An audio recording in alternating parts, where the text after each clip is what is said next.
How to replace the wireless WAN module. Before you begin, remove the service door and battery. Removal.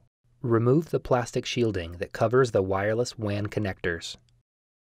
Carefully disconnect the wireless WAN antenna cables from the wireless WAN module by grasping the connectors with a small pair of needle-nose pliers or tweezers. Caution: use care when disconnecting the wireless WAN antenna cables from the wireless WAN module. A damaged cable or connector can degrade notebook performance. Remove the 2.5mm P1 Phillips-head screw that secures the wireless WAN module to the system board and allow it to release to the spring tension position. Grasp the wireless WAN module by the edges and pull gently to remove it. Reverse this procedure to install the wireless WAN module. Important: when installing the wireless WAN module, be sure to align the notch in the wireless WAN module with the key in the wireless WAN module slot in the system board.